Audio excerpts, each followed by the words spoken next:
Cool, cool, cool. Awesome. Good, great.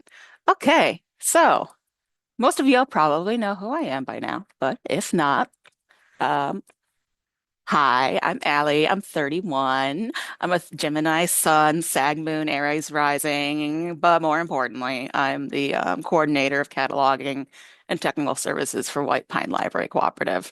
A little bit about me and what I do. I was new to the library profession when I started at White Pine in 2021. My experience with libraries up until that point had always been as a library user and appreciator, but my master's degree in international relations prepared me well for a role within the nonprofit world. So after starting at WPLC, I quickly moved to learn as much as I could from the available courses on Niche Academy, got my level 3 library staff certification from the Library of Michigan, and started looking for ways that I could provide more assistance to our members. A big part of that quickly became cataloging, given that one of my main job responsibilities included uploading bibliographic records to the Horizon ILS for WPLC members belonging to the Valley Library Consortium. So through the Midwest Collaborative for Library Services, or MCLS, I took a few introductory courses on MARC records and copy cataloging to help me understand my work better. But it always frustrated me that I couldn't flush out incomplete records in OCLC for members when they needed them, which would usually force libraries to either do it themselves or contract out to get that full record built and cost them cash per record. But since then, I've completed 11 cataloging classes through MCLS on a wide variety of materials. I've earned my basic and advanced cataloging certificates, and now I'm able to provide original cataloging services to all our members at no additional charge. Primarily, I get requests for a lot of local authors, Library of Things items, and community collections like yearbooks, plat maps, etc. And others are just kind of less popular items that need their records fleshed out in OCLC. So my hope in having this webinar is to kind of set some expectations and then also boundaries for myself in the work that I'm doing so that I can better serve you, make better records for your items, and help your patrons be more able to find the items within your catalogs.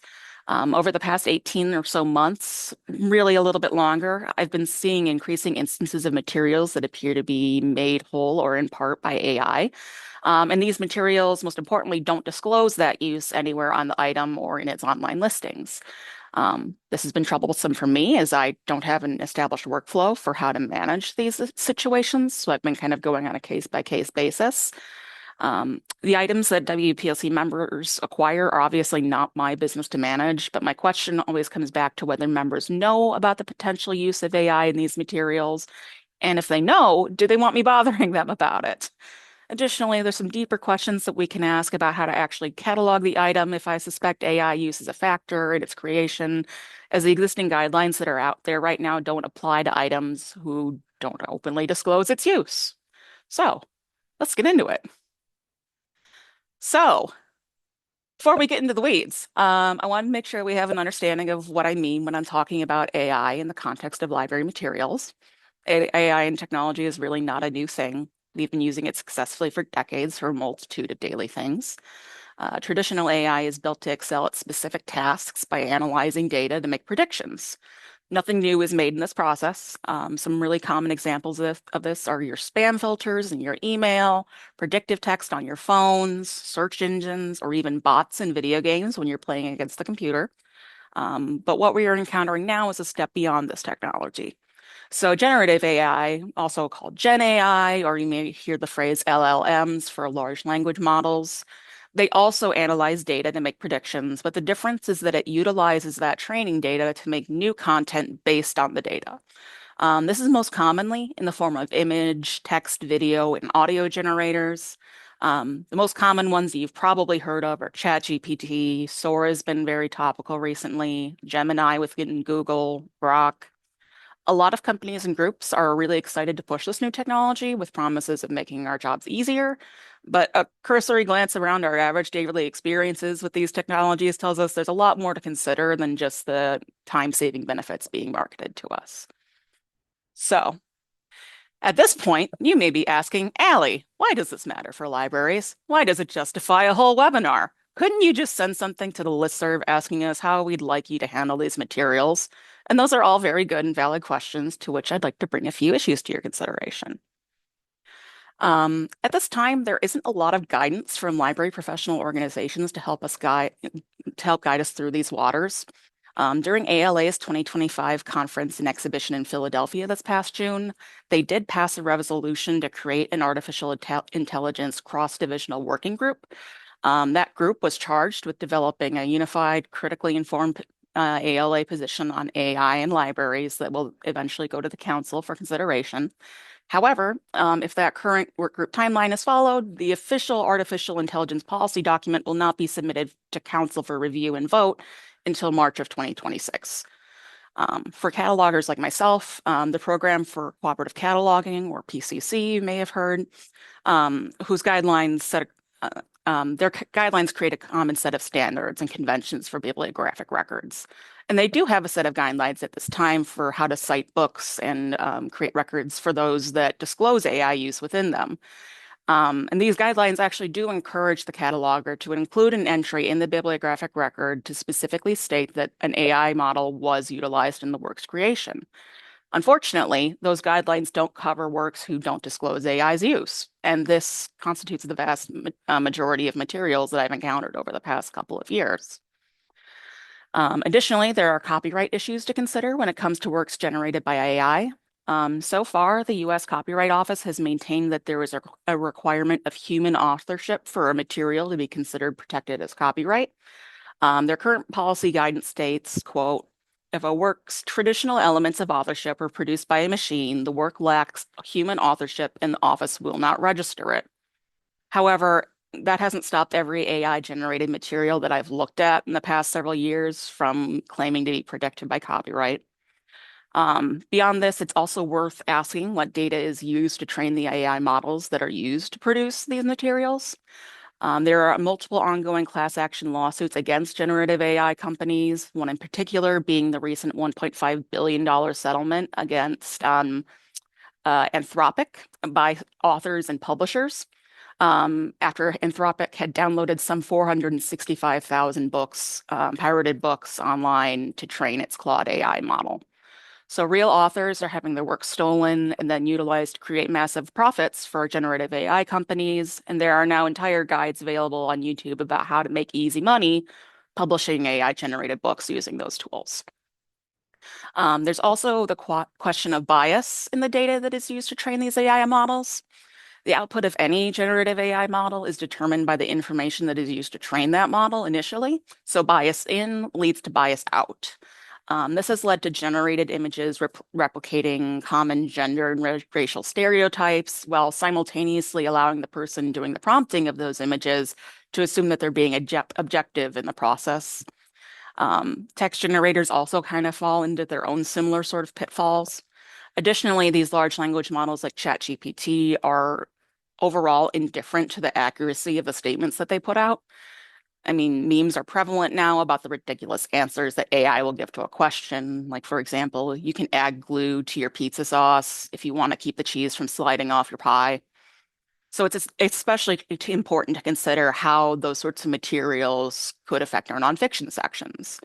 Large language models equate popularity with correctness, which leads to burying unpopular yet true ideas. And more than ever in our rapidly evolving digital age, sources need to be credible. As digital librarian Nick Tansey pointedly discussed in our last keynote at MLA in October, libraries really open ourselves up to becoming less valuable to people if patrons have to wade through low quality and inaccurate information to find what is actually helpful. So that's just something kind of to keep in mind, particularly with our nonfiction books. Another thing to consider is the cost and quality of these materials. In conversations I've had with other catalogers, it's been reported to me that many materials that clearly use AI but don't disclose it are actually charging a higher price than typical materials of that variety. This is especially so in children's books. While preparing for this webinar, I checked the price of one AI book that I had previously received that was an AI illustrated children's book about the Boston Tea Party.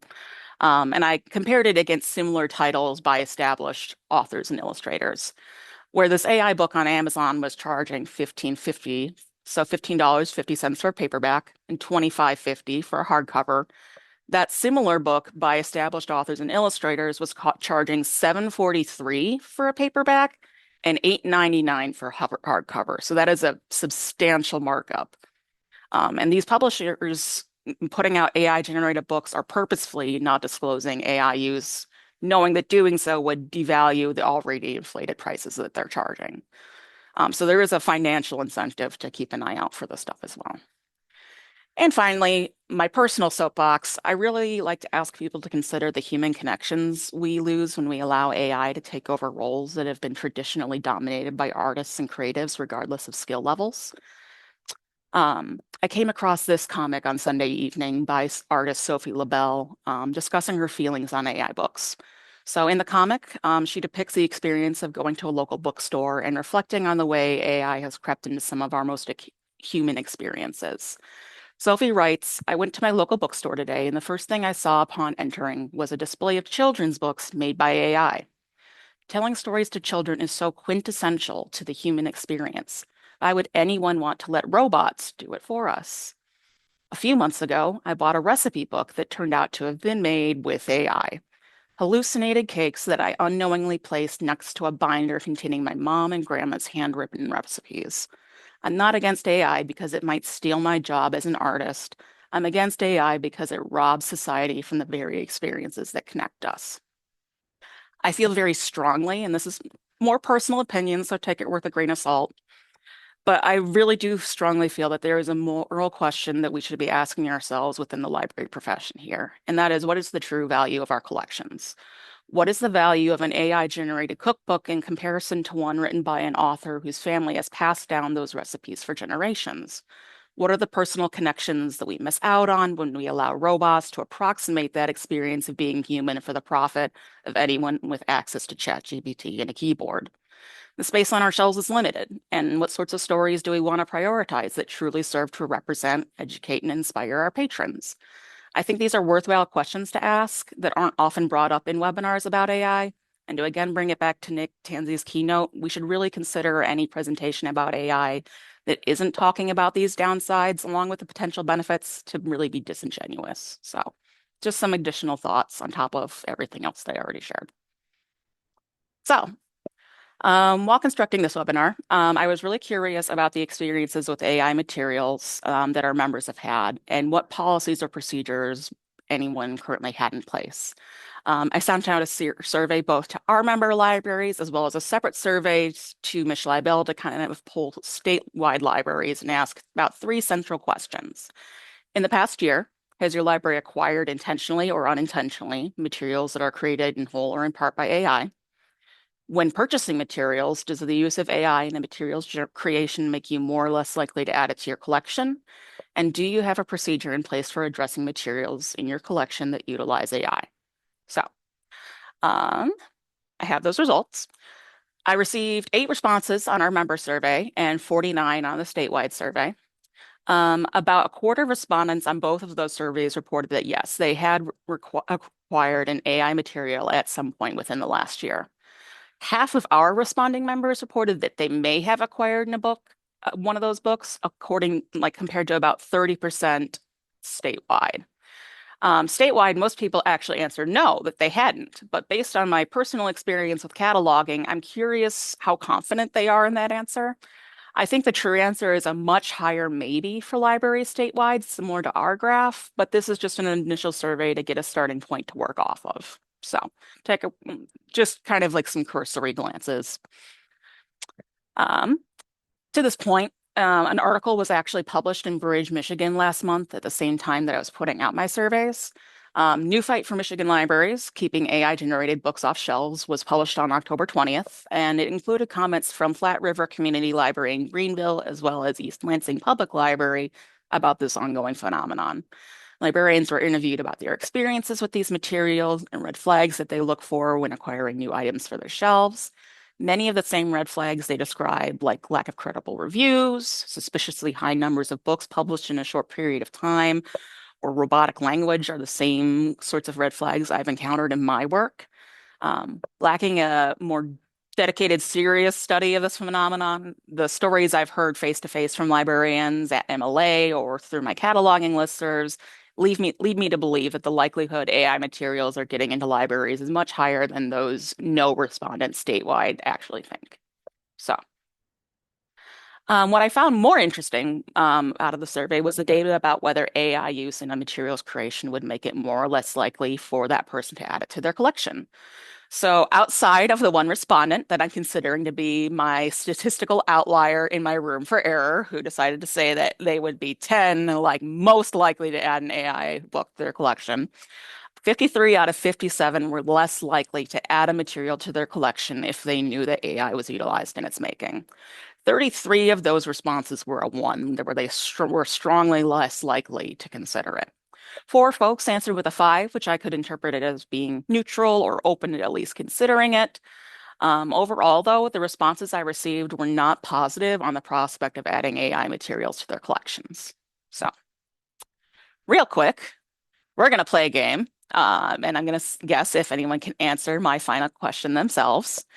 Out of our 57 total respondents, how many do you think had a formal policy addressing AI generated materials?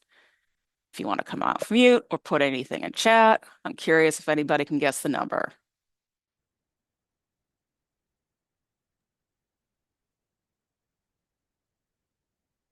Five, okay.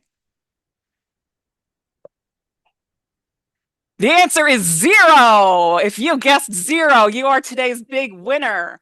Um, and that's not necessarily a bad thing. This is a very new, again, we've talked already about how there's not a lot of professional guidance on this, so I really wasn't entirely surprised by that result. Um, So yes, when I asked if they had an official policy in place for addressing materials in their collection that utilize AI, no respondents had, again, an official policy. However, I did receive a variety of responses from 11 libraries statewide that discussed informal processes and procedures that they currently have in place at their institution to manage those sorts of materials. Some respondents included notes to me that their collection development policies actually contain guidelines which it would exclude AI-generated materials from consideration based on lack of credible authorship. Others described ways that they are currently trying to manage the influx of AI-generated materials available through vendors for like Amazon.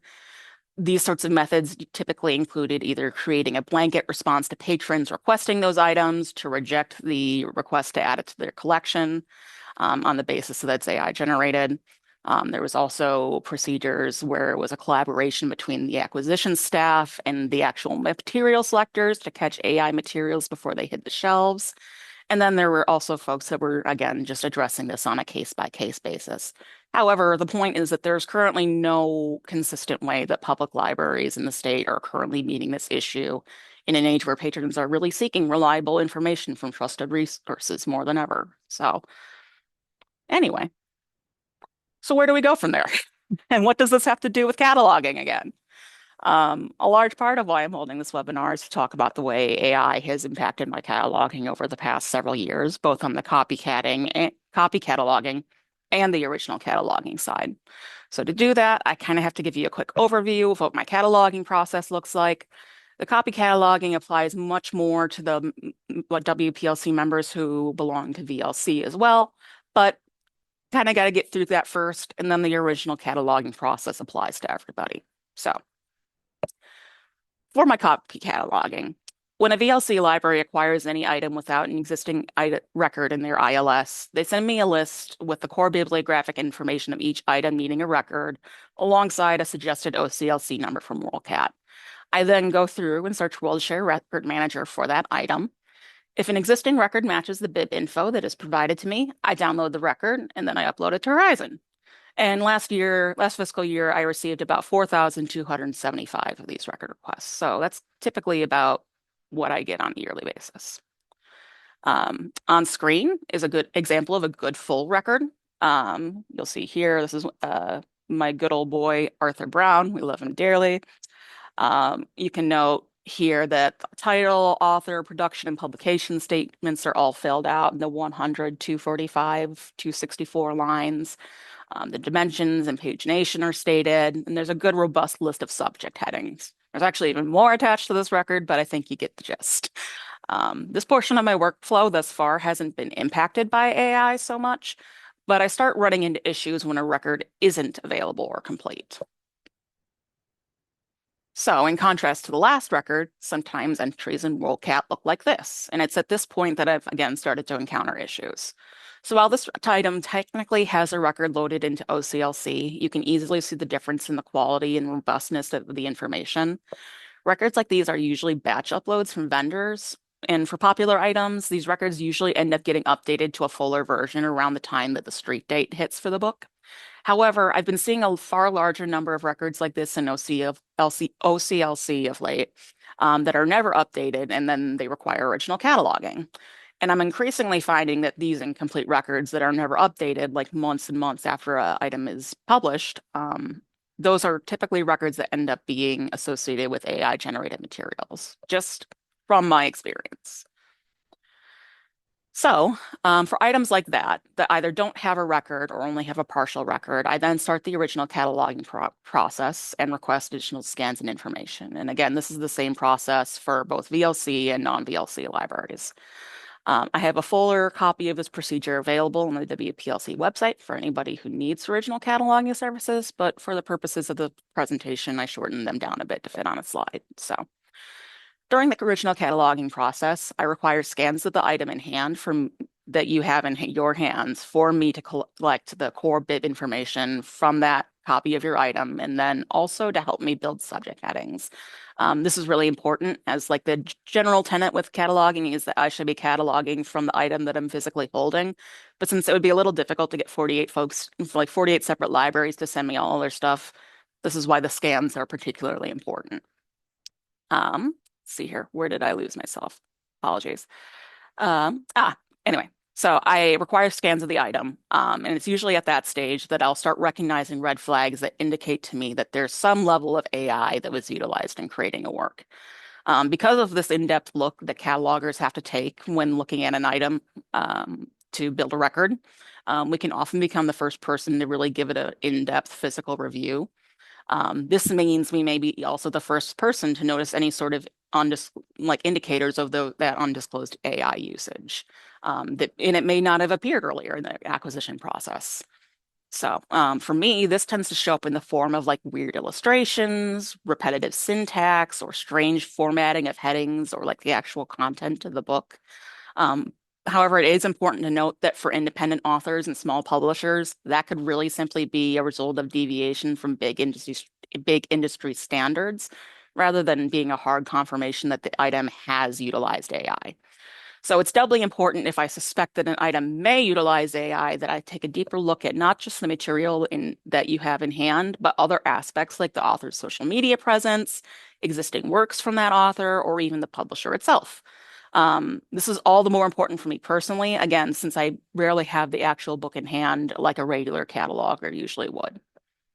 So now we're going to take a look at some examples of red flags that have kind of come up in my cataloging that indicate there may be some level of AI used in the items creation, excuse me.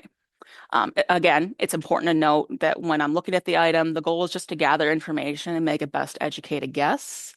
I can't necessarily guarantee it that I'm right every time. I can just gather information, make my best guess, and then report back and kind of what I'm seeing. So, um,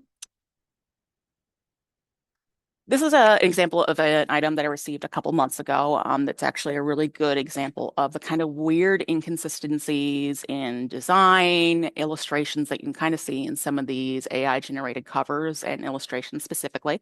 So I kind of like circled a couple of the areas just so that we can kind of take a look together. So maybe you can also have an idea on your own items if you're kind of suspecting something. Like these are some kind of like hallmarks that I've personally noticed. So on the cover, you can kind of see she's got these red buttons on her apron here. Again, this is supposed to be Betsy Ross creating the first American flag. First two buttons on her apron look okay. This one is also a similar circular shape, but then I kind of noticed that something wonky started happening here with this strange kind of oblong shape, and I was kind of like, huh, that's just a little bit odd. Additionally, I don't really know what this kind of fuzziness is here in the background. I think it's supposed to be fabric, but I kind of just decided to let that one go because then I took a look at the back cover. And that was kind of when I got a better idea that, like, yeah, some level of AI was utilized. So image was on the back cover. And a couple of the biggest red flag is actually the American flag. You can see here the stripes go from horizontal to vertical, and it's not just because of how the flag is lying. Um, those sorts of issues, again, with following patterns and keeping them consistent is really a kind of hallmark issue with a lot of image generators. Also, if you look really closely at the whiteboard, at the chalkboard, excuse me, showing my age, I'm too used to whiteboards. You can see that there's this strange break where it's like all one line behind the teacher, and then it suddenly bumps up and keeps going. I'm like, okay, I can let that go. But then there's this strange blob that's kind of half cropped out of the image on the right-hand side. And I sat down with Kate yesterday trying to like puzzle out like what on earth is this thing? What illustrator would include this on an image? And if you're thinking about like, well, they've probably just cropped out something that was kind of gobbledygook, and it makes a lot more sense. Additionally, like I'm not sure what this is supposed to be here. Kate pointed this one out actually. Like I think this is supposed to be a hand. I'm not sure. Hands are also a good thing to look at. I mean, programs are getting better at getting correct numbers of fingers, or at least consistent numbers of fingers across the characters in a picture. Um, but yeah, so those are some kind of, again, some little red flags that I noticed like on this book. Um, Another one that I got, and this one was has like a whole list of like interesting things to it to me personally. So again, we're gonna look at some misspellings that are here. There's some strange eyes going on. Also the outfits that have been chosen, and I figured this one out this morning, I think finally, and I'm kind of like even more mad about it now. So this was supposed to be a Boston Tea Party book for kids. And what I noticed, I think probably first when I was looking at the cover was that you can see the boxes say East India Tea, but then that one in the dead center of the book says East India and completely forgot the I. And that's really not uncommon when it comes to like image generators trying to put text on an item. Additionally, you can really see how the eyes are kind of like weirdly scrambled and kind of like it's just not right.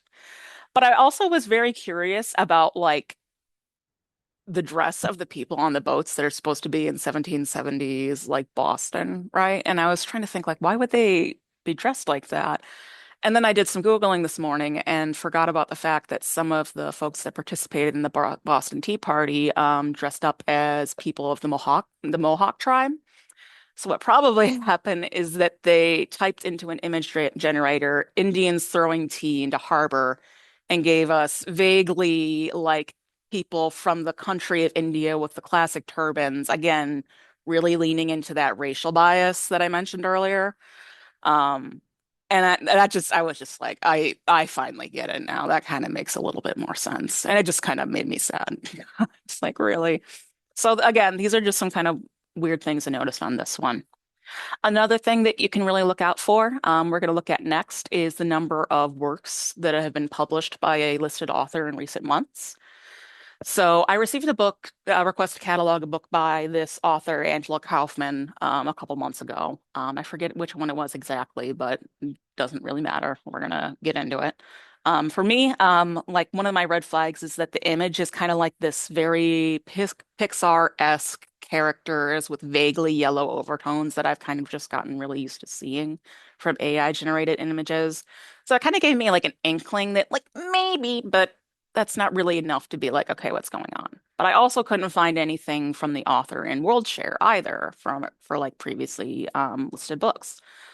But then I went through the author's Amazon page and I found, so this book from October 2nd, and there was this book that she published on October 1st, and there was this book that she published on September 30th, and September 24th, and September 24th.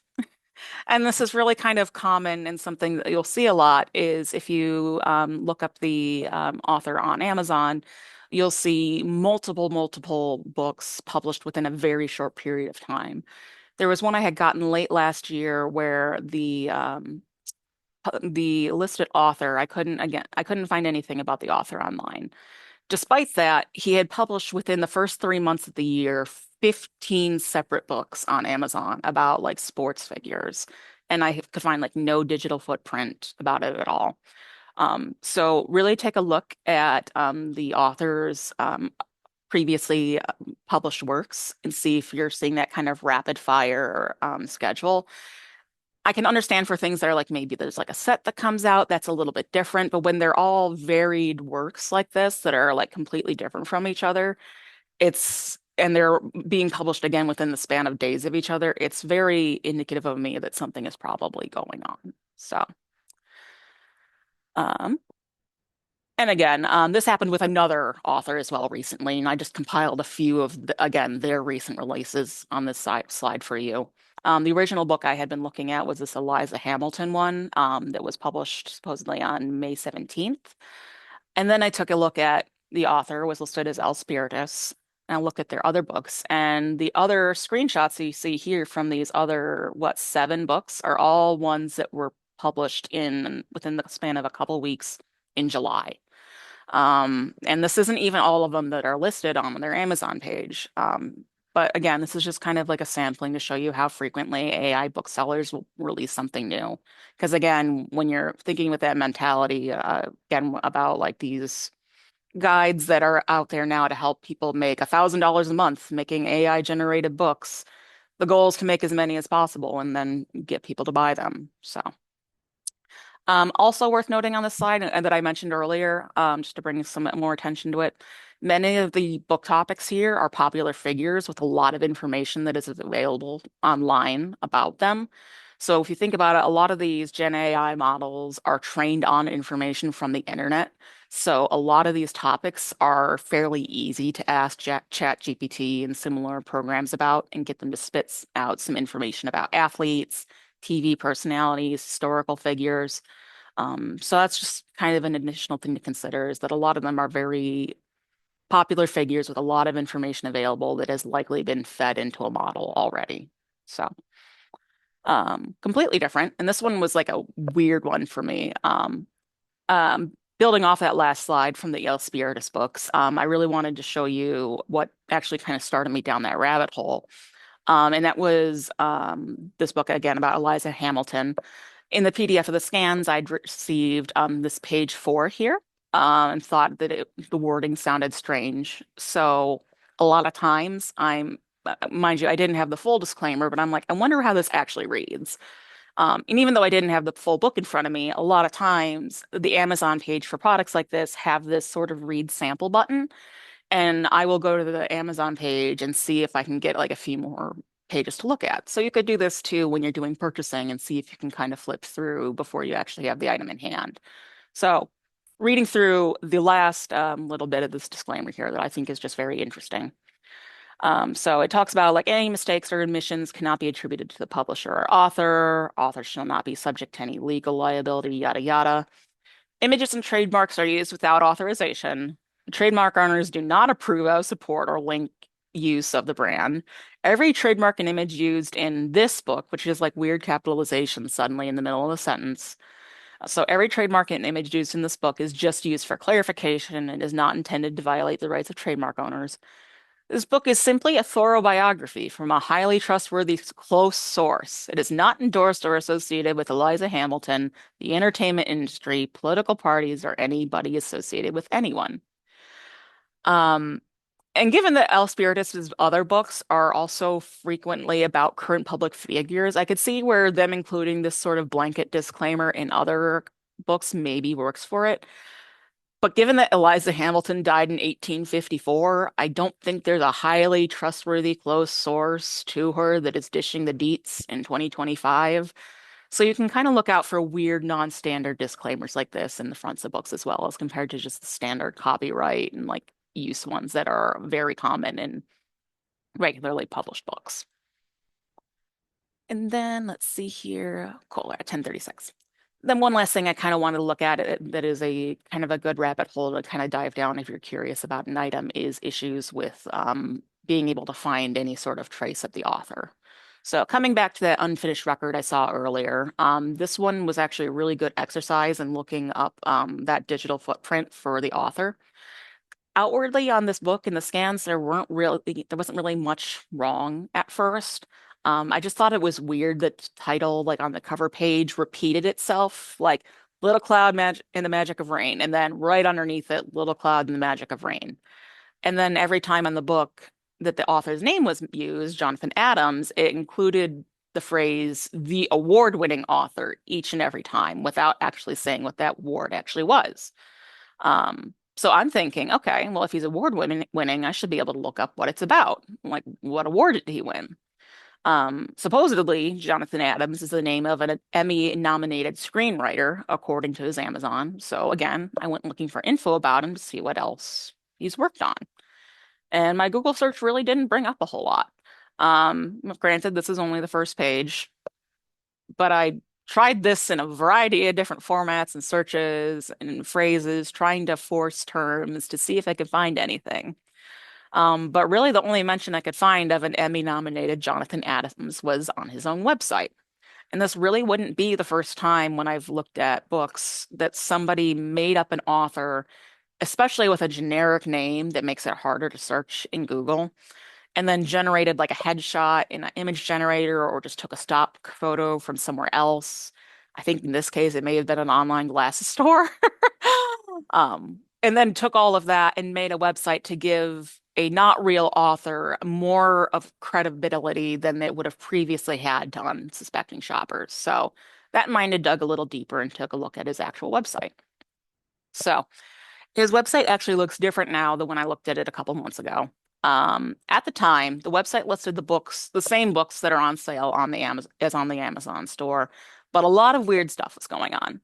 So this email address that was in the upper right-hand corner was not a contact me button, but one that read, and I quote, mail125689 at mail.ru.